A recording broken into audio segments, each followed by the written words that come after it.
والصلاة والسلام على أشرف الأنبياء والمرسلين وعلى آله وصحبه أجمعين. اللهم صل وسلم وبارك على سيدنا محمد الفاتح لما أغلق والختم لما سبق ناصر الحق بالحق والهادي إلى صراطك المستقيم. صلى الله على آله وأصحابه حق قدره ومقداره العظيم. اللهم افتح علينا فتوح العارفين بحكمتك وانشر علينا برحمتك يا أرحم الراحمين. سبحانك لا علم لنا إلا ما علمتنا إنك أنت العليم الحكيم. رب اشرح لي صدري ويسر لي أمري واحلل عقدة من لساني يفقه قولي. لا حول ولا قوة إلا بالله العلي العظيم. ولا حول ولا قوة إلا بالله العلي العظيم. ولا حول ولا قوة إلا بالله العلي العظيم. أما بعد. قال المصنف رحمه الله تعالى ونفعنا به وعلومه في الدارين آمين يا رب العالمين.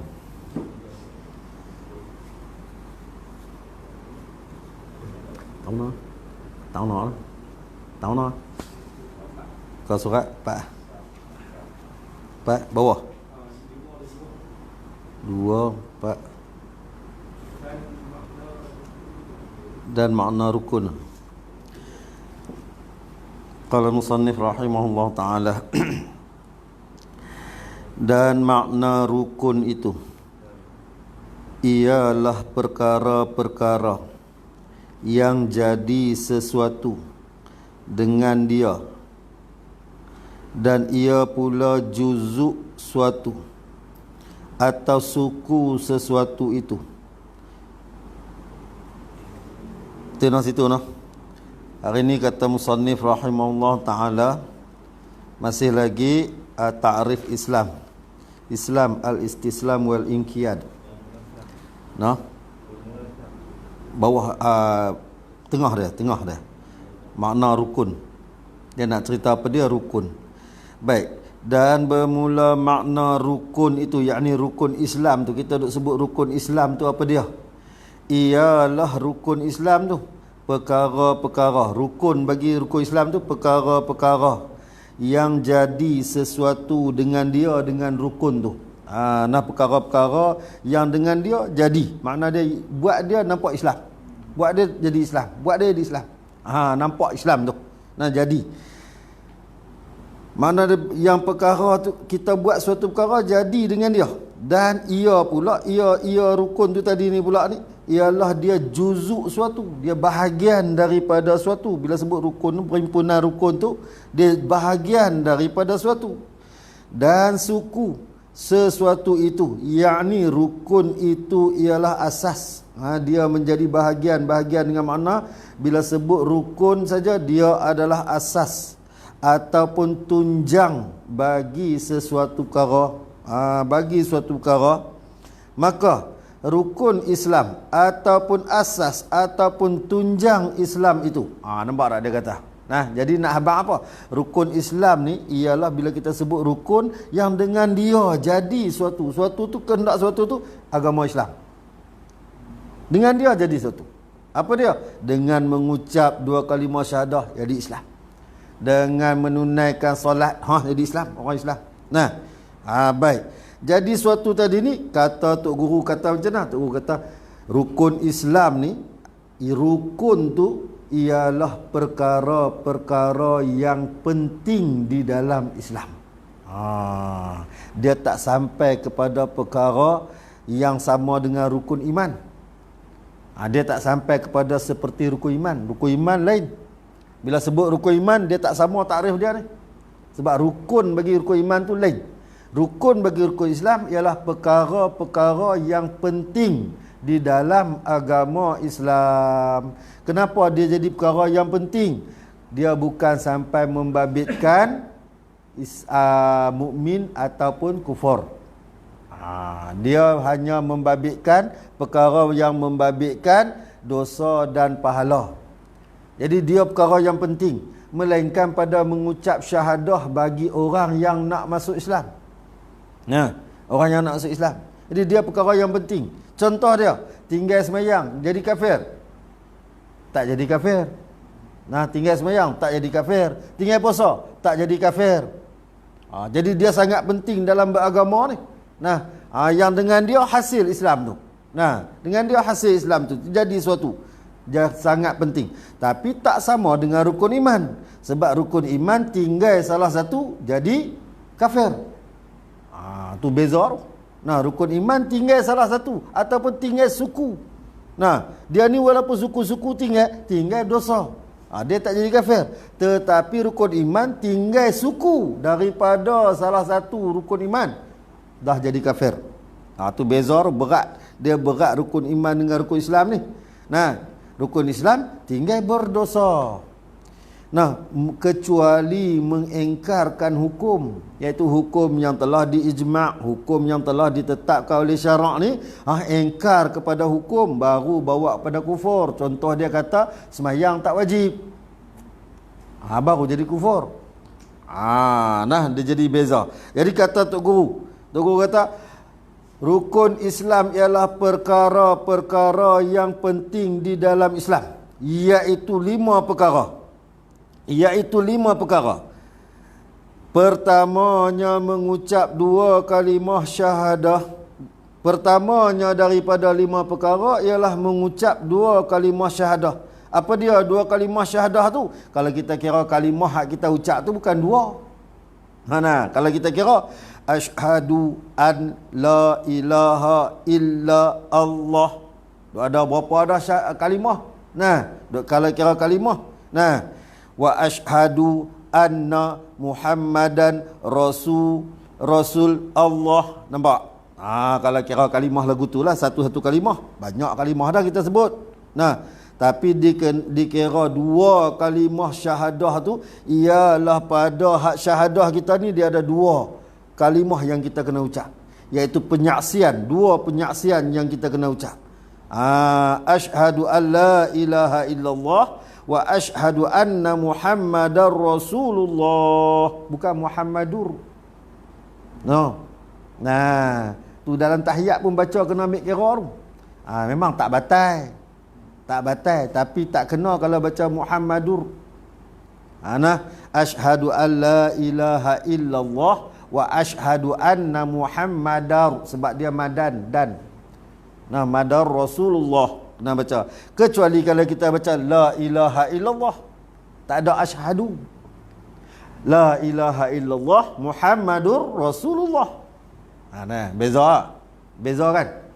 La ilaha illallah Muhammadur Rasulullah. Asyhadu an la ilaha illallah wa asyhadu anna Muhammadar Rasulullah. Tak sama tu. Bacaan pun kena ambil kira. Sebab apa? Sebab apa kena ambil kira? Dia kena ngikut tajwid dia. Sebab apa kena ngikut tajwid? Sebab mengucap di dalam tahiyat akhir itu ialah rukun rukun qauli. Bila rukun qauli dia kena baca mengikut tajwidnya dan mengikut makhrajnya yang betul, dan tak boleh jatuh walaupun satu huruf daripadanya. Pasal tu yang jadi wajib balik kita mengaji tajwid. Wajib. Tak mengaji dosa. Dosa pasal apa? Bila dia tak mengaji dalam bacaan sembahyang dia tak betul, Fatihah dia baca tak betul tajwid. Bila baca tak betul, tak sah bacaan Fatihah. Tak sah bacaan Fatihah, tak sah sembahyang. Dia wajib kena mengaji. Tapi kita ni memadadah mengaji bila sampai boleh sebut bagi betul walaupun tak ingat hukum, tak apa dah tajwid ni. Sebut bagi betul tapi tak ingat hukum, sah. Sebut bagi betul tak ingat hukum, sah. Baik. Artinya syahadah yang kita ucap asyhadu an la ilaha illallah wa asyhadu anna Muhammadar Rasulullah itu aku menyaksi. Asyhadu ni aku menyaksilah. Tapi kalau orang tanya kita apa yang kita saksi? Apa yang kita saksi? Jadi kita ni duk tang martabat mana? Martabat kita aku mengaku lagi. Duk tempat pengakuan lagi. Nyaksi tu dok lagi kot, tak sampai lagi kot. Tapi kena pelan-pelan kena pi bagi japat kok. Kena bagi pi juga. Pelan-pelan. Kita duk mertabat. Sebab tu musannif masuk di sini. Aku menyaksi dan aku mengaku. Nah, ngaku tadi ni dengan lidahku, mengaku dengan lisan, bahawa apa pengakuan kita? Tiada Tuhan melainkan Allah. Kita mengaku la ilaha illallah. Maka asyhadu tu dengan kita ni, nisbah pada kita orang awam ni, duk tempat pengakuan. Aku mengaku dengan lidahku bahawa tiada Tuhan melainkan Allah. Dan aku menyaksi dan aku mengaku bahawa Muhammad itu Rasul Allah atau utusan Allah. Nah, baik. Pengucapan dua kalimah syahadah ini, kata musannif, dan rukun yang pertama inilah sebagai asas dan tunjang utama bagi seseorang Islam, sehingga tidak dihukumkan dengan seseorang itu dengan Islam kecuali ianya seseorang itu menyebut dengan lidahnya seorang itu akan dua kalimah itu. Tak hukum orang tu Islam, melainkan dia menyebut dua kalimah syahadah. Siapa dia seorang tu? Seseorang yang bukan Islam, yakni orang kafir. Tak dihukumkan dia Islam, melainkan wajib dia mengucap dua kalimah syahadah. Dia kena mengucap dua kalimah syahadah baru dia Islam. Ataupun kalau dia main habaq kat kita ni, dalam dia kata aku ni Islam lah. Pasal apa? Dalam hati aku terima Allah Ta'ala tu Tuhan. Dalam hati aku ni aku terima Nabi Muhammad tu Rasul, aku terima lah hatiku ni. Nah, selagi dia tak mengucap, tak sah. Islam dia di sisi Allah kalau dia terima. Dia tetap kena mengucap. Ini untuk orang kafir. Untuk orang kafir. Tetap dia kena mengucapkan dua kalimah syahadah ni. Nah, dua kalimah syahadah. Dan mengucap dua kalimah syahadah ni dia ada khilaf lah, berbeza-beza dengan mazhab. Ada mazhab kata memadah dengan kalimah-kalimah apa ni selain daripada asyhadu alla ilaha illallah. Ada khilaf. Tapi yang jumhurnya kata wajib mengucap asyhadu alla ilaha illallah wa asyhadu anna muhammadar rasulullah. Dia Islam. Mengucap. Baik. Lagi kata musannif, tetapi orang-orang yang sudah Islam dua ibu bapaknya, dah Islam dah dua ibu bapaknya, makna dia macam kita ni lah, mak pak kita dah Islam dah, mak pak kita Islam. Ataupun orang yang ibu bapa dia dah masuk Islam, anak-anak yang ibu bapa dia dah masuk Islam, tidak wajib lagi mereka itu mana? Orang-orang yang sudah Islam dua ibu bapaknya itu menyebut dua kalimah itu, yakni dua kalimah syahadah tu. Tak wajib lagi dah. Kenapa? Ilat dia kerana memadai dengan menurut jua, yakni menurut akan kedua ibu bapaknya. Bila ibu bapa dia Islam, dia Islam. Anak-anak yang mana? Yang dilahirkan oleh kedua ibu bapa yang Islam. Dan begitu jugalah pendapat sebahagian daripada mazhab kita. Apabila dua ibu bapa Islam masuk, anak yang belum baligh, yang duduk dengan dua ibu bapa ni, dua ibu bapa tu masuk Islam, yang belum baligh ni automatik Islam. Yang belum baligh. Ni yang jadi masalah dah. Kita kan tengok itu ada bercara, ada pembicaraan. Menang kat isteri. Pasal apa? Sebab dituntut di mahkamah sivil. Kalau mahkamah syariah kita menang. Sebab Islam tak mensyaratkan depa masuk Islam. Anak-anak yang belum baligh. Belum baligh. Sebab apa? Bila depa mak pak Islam, secara automatik depa Islam. Kita sentiasa bertoleransi. Kalah sedia. Baik. Jadi kita orang Islam yang dah Islam, mak pak Islam, semua Islam, tak wajib mengucap dua kalimah syahadah. Tak wajib kita mengucap dua kalimah syahadah. Dan berkata setengah ulama di sini ialah sebahagian daripada ulama daripada mazhab Imam Malik. Jadi Imam Malik dia kata apa? Wajib juga berkata dalam seumur hidup sekali. Wajib juga kalau kita orang Islam ni mak pak Islam, semua Islam, keturunan Islam, kita pun dah keluar mai Islam, wajib juga seumur hidup, kata Imam Malik, wajib juga dalam seumur hidup mengucap sekali 2 kalimah syahadah ni. Kena mengucap juga. Kena mengucap juga. Nah, tapi mazhab kita Syafi'i tak wajib dah. Pasal apa tak wajib? Pasal kita dah duk mengucap dalam sembahyang. Dalam sembahyang duk mengucap asyhadu an la ilaha illallah wa asyhadu anna muhammadar rasulullah. Duk mengucap dah. Mengucap pula tadi ni dengan tasdik pula tu. Mengucap tadi dengan tasdik pula tu. Maka kata Imam Syafi'i, kita ni tak wajib dah. Tak wajib dah. Memada dah hak yang duk mengucap dalam sembahyang. Jadi hak yang tak sembahyang lagu mana? Dia kena pakai pendapat Imam Malik. Dia tak sembahyang. Kena pakai agak pendapat Imam Malik, sekurang-kurang seumur hidup mengucap agak sekali. Sebab itulah walaupun dia tak sembahyang, bila sakit nak mati kita pergi ajak dia mengucap. Ajak dia mengucap. Mana tahu besar pahala paling besar mengajak orang Islam yang sakit nak mati mengucap. Sebab apa? Dia tak pernah sembahyang. Tiba-tiba dekat-dekat nak mati, hidayah sampai dekat dia, orang pergi ajak dia mengucap la ilaha illallah, dia boleh kata la ilaha illallah, mati. Ataupun dia kata Allah, mati. Kita tak tahu hak akhir, kita tak tahu mana lagu mana nak kata apa, kita tak tahu. Hak tang akhir tu kita tak tahu kita nak kata apa. Sebab tu kita sentiasa kena minta doa ke Allah Ta'ala supaya hak akhir kita tu dengan perkataan yang baik. Ni duduk tengah sakit, duduk beletiak kat Tuhan. Ramai sakit beletiak kat Tuhan.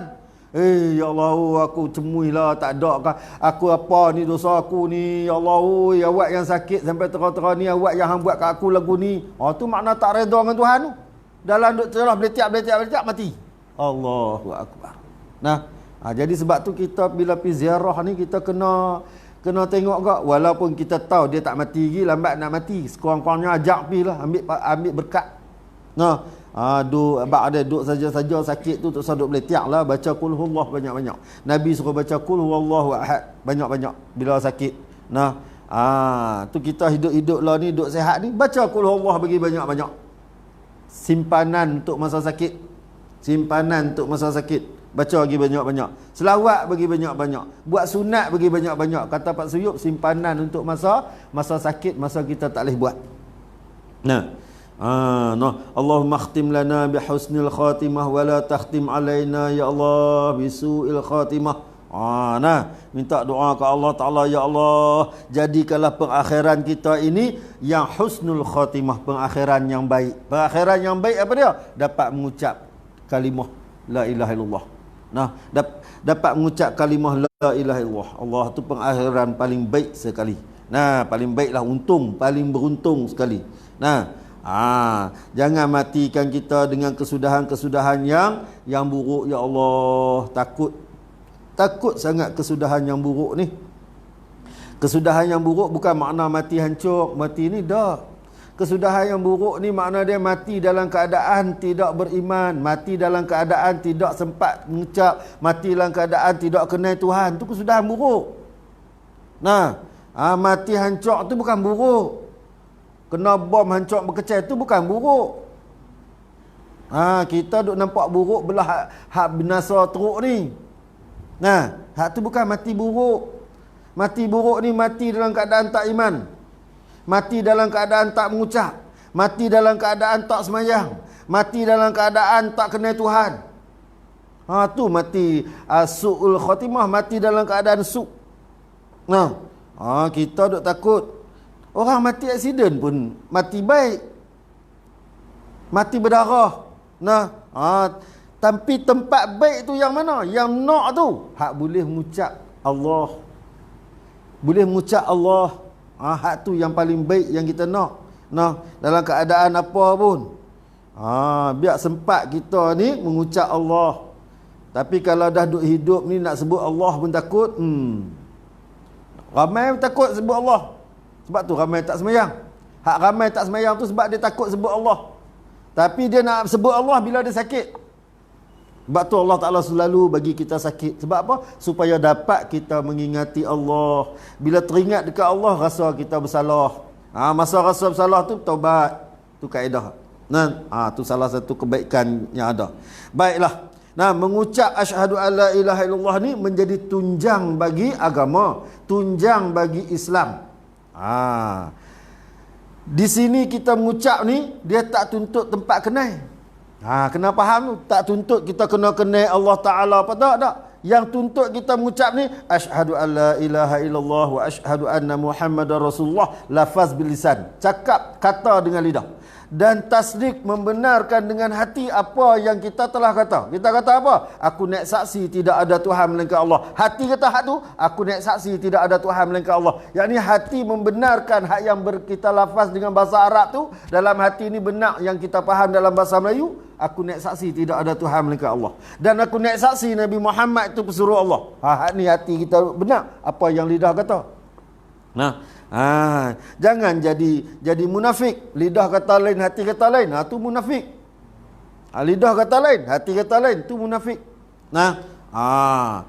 Tapi yang ni bukan sangkut paut dengan iman, tetapi asas kepada pengucapan kita tak dapat tidak kita nak mengaku Allah Ta'ala tu Tuhan, kita kena kenal Tuhan. Kita kena kenal Tuhan. Tu yang dia balik ke iman. Ibu bagi agama tu ialah iman. Tak dapat tidak kita nak mengaku ni. Kita mengaku Allah Ta'ala Tuhan. Allah Ta'ala tu kita mengaku Tuhan. Sebab tu kata kita tak sampai martabat penyaksian. Martabat kita ni, martabat kita mengaku je. Jadi kita nak mengaku Allah Ta'ala Tuhan. Kita tahu ke Tuhan tu? Kenal tak? Tahu tak? Sebab kita nak mengaku nak sesuatu itu, mesti kita kena kenal sesuatu. Kena kenal. Hak tu yang balik mai kepada rukun iman yang pertama, percaya kepada Allah dengan makna mengaku dan i'tiqad, yakin sungguh-sungguh Allah Ta'ala tu Tuhan. Dia balik ke situ. Jadi kok mana pun tak boleh lepas daripada kita atas tuntutan hak agama. Kena jaga sungguh-sungguh lah. Kena mengaji sungguh-sungguh. Baik.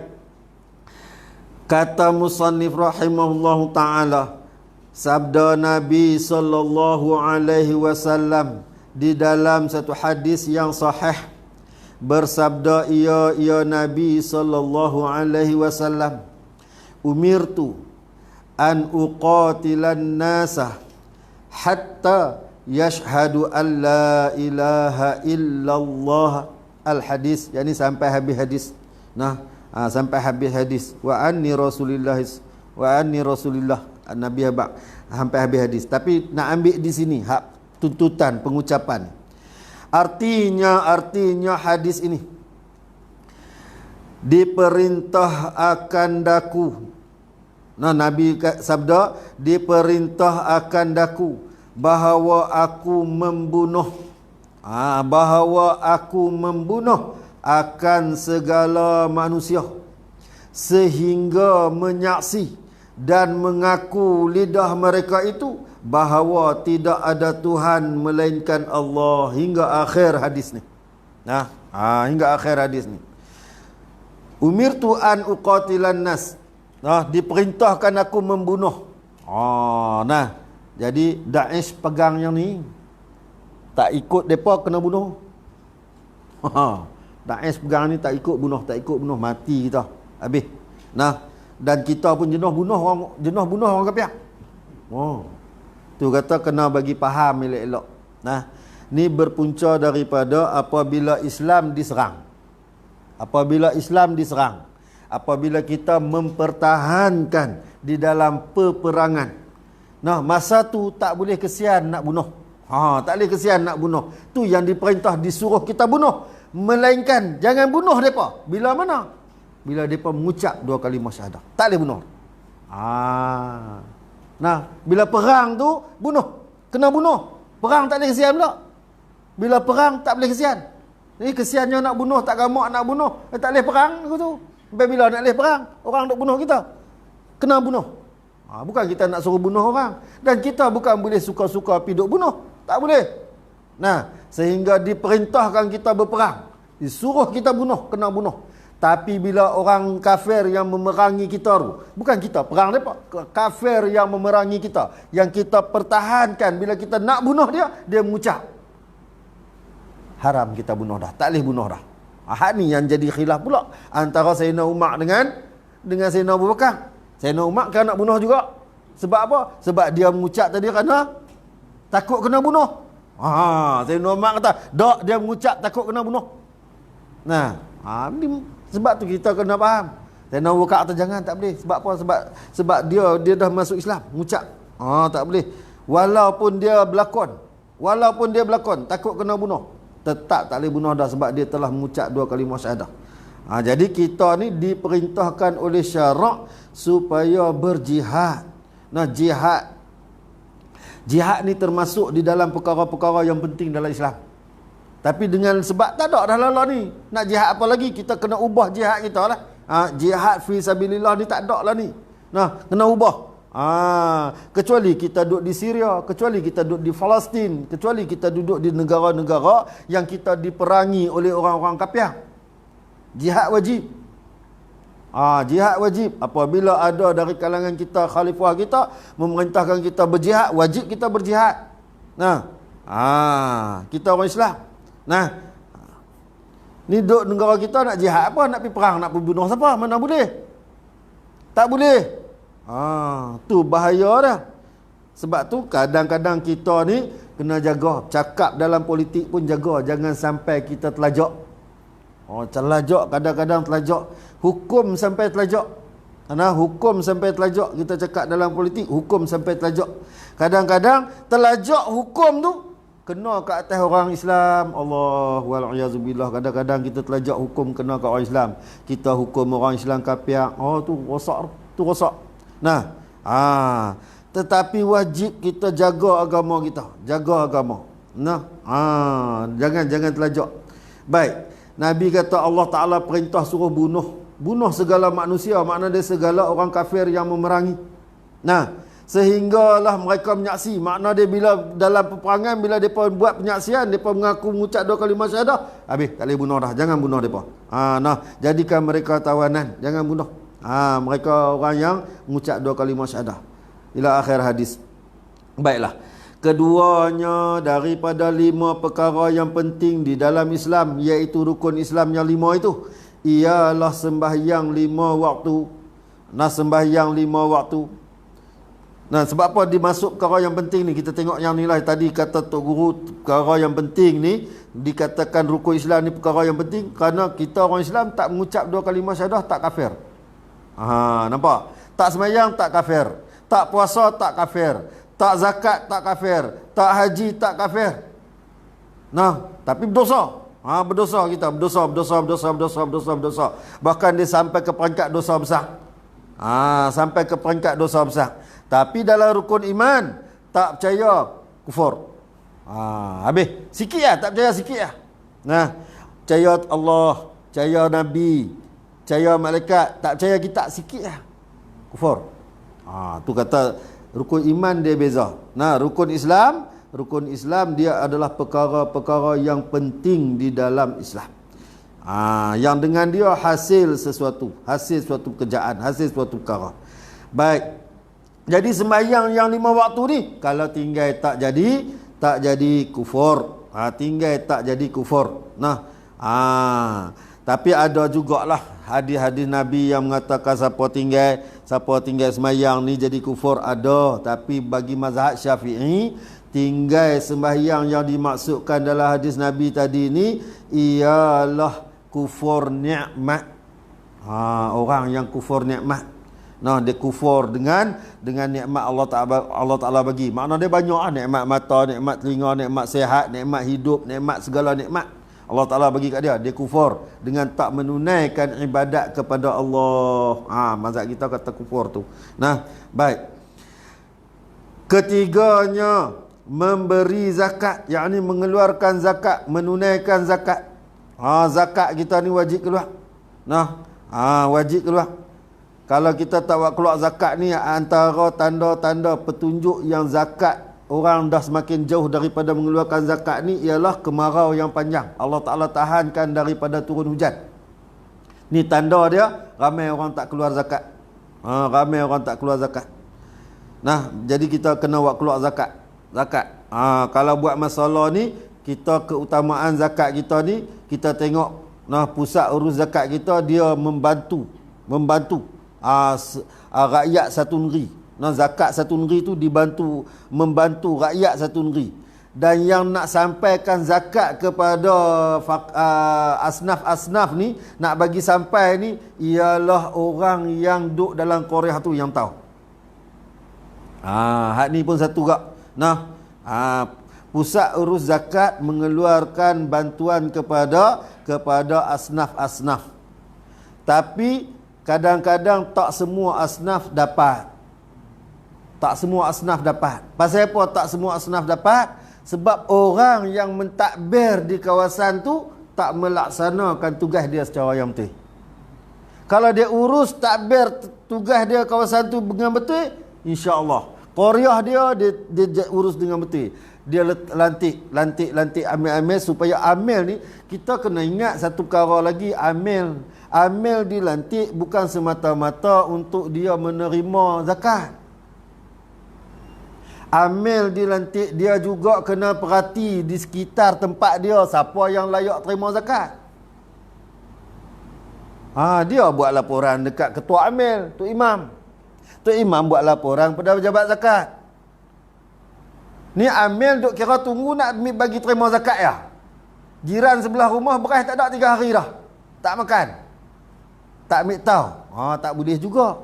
Sebab tu kata tugasan amil ni, dia kena perhati keliling dia. Sebab dia akan terima zakat. Bila dia terima zakat, dia amil wakil pemerintah untuk menerima zakat daripada rakyat. Dan dia akan hantar duit tu pada pemerintah. Jadi dia kena tahu juga sekitar dia tu. Sebab tu amil dilantik ramai. Bagilah zakat. Jadi pakat-pakat tolong. Tengoknya apa ni, jabat zakat buat bantuan. Bantuan food bank.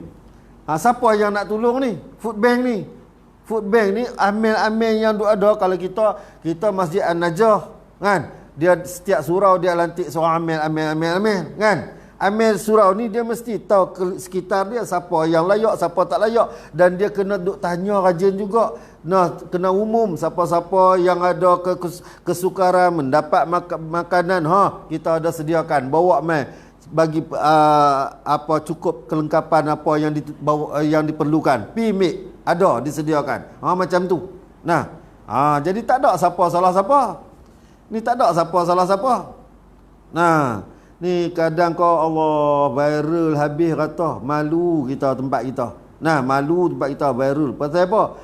Kami duduk sini tak pernah berasa. Kata bantuan zakat.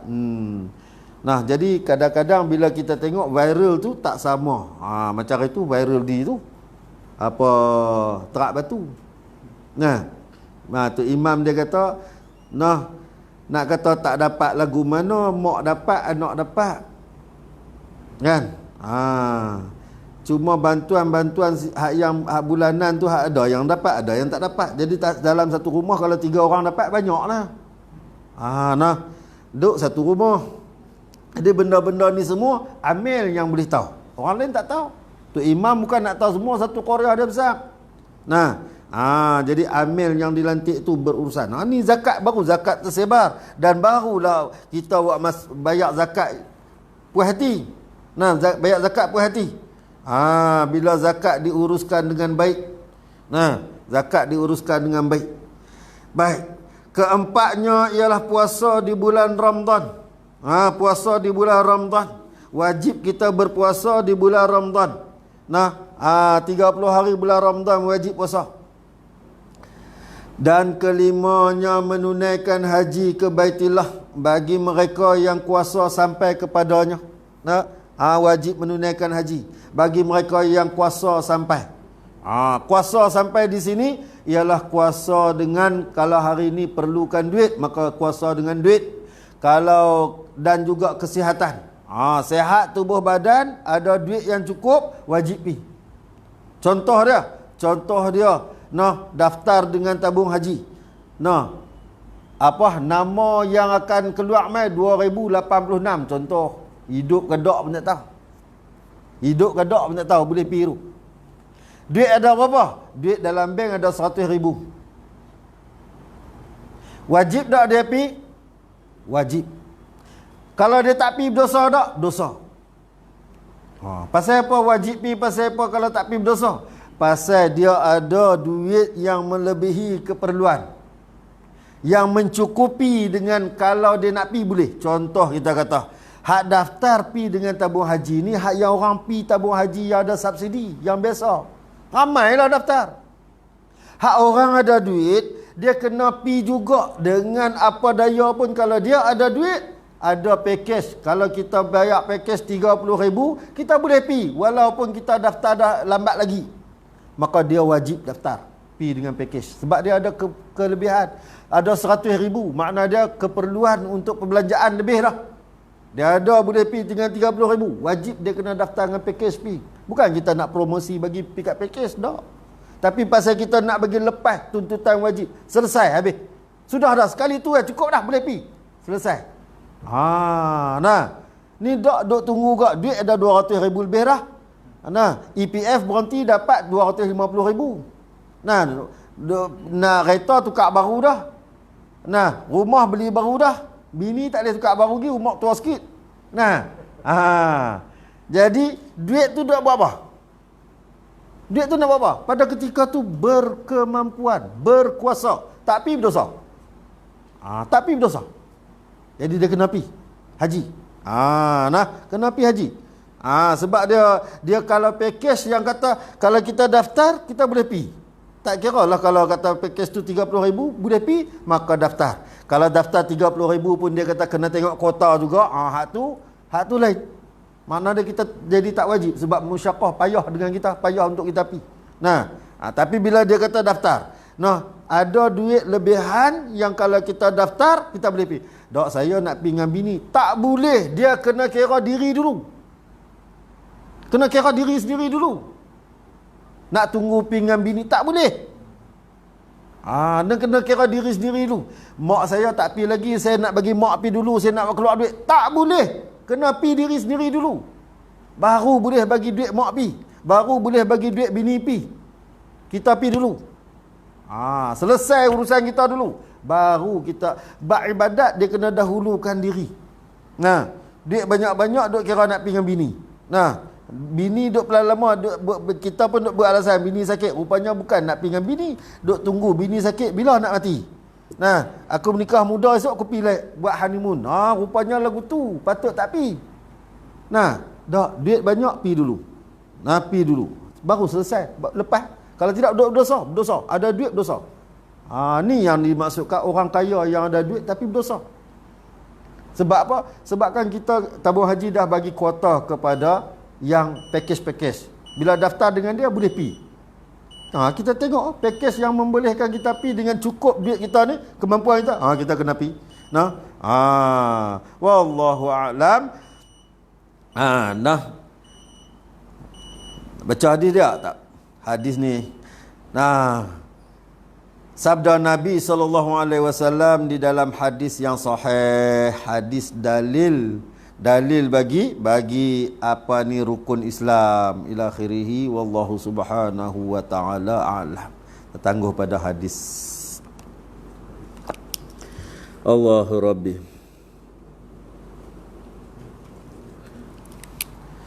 A'udzubillahi samii'il 'aliim minasyaitonir rajiim. Bismillahirrahmanirrahim. Alhamdulillahi rabbil alamin wassalatu wassalamu ala asyrafil anbiya'i wal mursalin wa ala alihi washabbihi ajma'in. Allahumma iftah 'alaina futuhal 'arifin bihikmatik wa anshur 'alaina rahmatak wa zakkirna ma nasina ya zal jalali wal ikram. Allahumma faqihna fid din wa 'allimna ta'wil. Allahumma ij'alna minal muslimin wa ij'alna minal mutatahhirin wa ij'alna min ibadikas salihin. Ya muqallibal qulub tsabbit qulubana 'ala dinik. وعلى طاعتك وعلى معرفتك وعلى مغفرتك. سبحانك إنا كنا من الظالمين. سبحانك اللهم وبحمدك أشهد أن لا إله إلا أنت وأستغفرك وأتوب إليك. بسم الله الرحمن الرحيم. والعصر إن الإنسان لفي خسر إلا الذين آمنوا وعملوا الصالحات وتواصوا بالحق وتواصوا بالصبر.